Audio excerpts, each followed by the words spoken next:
Moram te pitati samo za jednu stvar.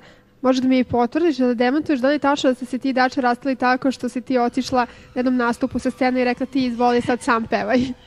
Da, Ne moraš da objašnjavaš, samo da ili ne. Ma nemoj, sad mi tako kažeš, onda nemoj da objašnjavaš.